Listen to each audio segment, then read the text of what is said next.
Welcome to iLecture Online, and here's a continuation of how we work with momentum and impulse, and particularly now we're going to talk about impulse, and we'd like to use the letter I to indicate impulse. And just to get us back where we need to be here and understanding what this is all about, we can define impulse in two ways.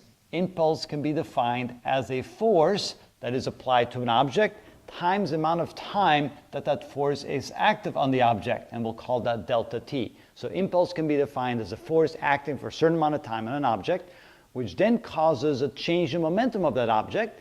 And so we can also define impulse as the change in momentum, p.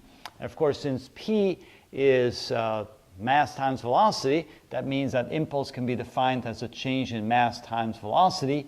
And since usually the mass doesn't change, we can take the mass out there in front of that change sign, so it's mass times a change in velocity. So you can see that an impulse, which is a force applied to an object for a certain amount of time, can also be defined as a change in momentum, which means it's the change in the velocity of an object with a certain mass, m. All right, here's an example to illustrate that. We have a 5 kilogram object which is moving to the right at 20 meters per second and is subjected to a 2,000 Newton force directed to the left for 25 milliseconds. What will be the final velocity of the object? So to get a feel for that, let's draw a little picture. So here we have an object that is moving to the right with a velocity v equal to 20 meters per second, and it has a mass equal to 5 kilograms. Then it's subjected to a force acting to the left. Force is equal to, we said 2,000 newtons, and the duration of the force, the delta t, is equal to 25 milliseconds. That's 25 1,000th of a second. All right, so is it enough impulse to stop the object? Is it enough impulse to stop it and also push it backwards? Or is it enough impulse simply to slow down and will continue to the right at a slower velocity? That's what we're trying to find out. All right, so using our definition, we can now say since impulse is a change in momentum, we can then say that impulse is equal to, let's figure that out, force times delta t, which is equal to 2,000 newtons, multiplied times 25 milliseconds, which is 0.025 seconds. And that will give us the impulse, which is also the change in momentum.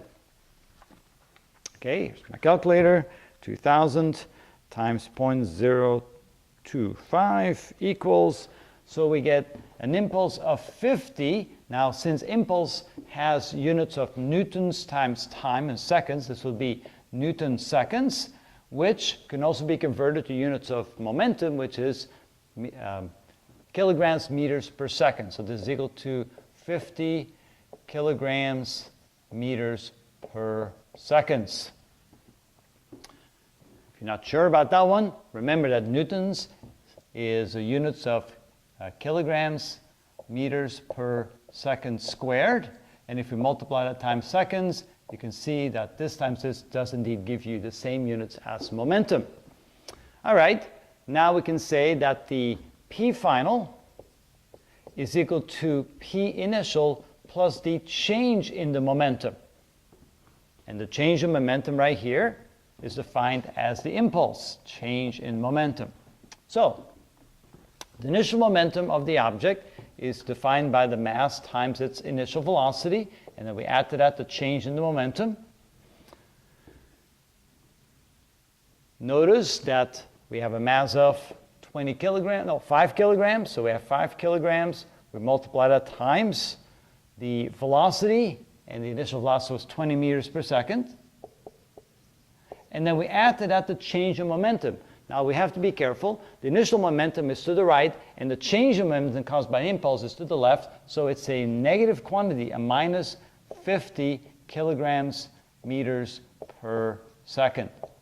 All right, so 50 times 20 is 100 kilogram meters per second, and then we subtract from that 50 kilogram meters per second, which is a change in momentum caused by the impulse. So the net result is that the object will still have a positive, directed to the right, momentum of 50 kilogram meters per second. So that would be P final, and there's our answer.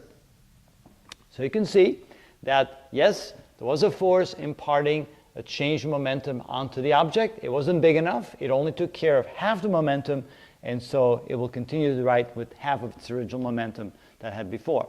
So if it means half the original momentum, can we figure out how fast it's moving?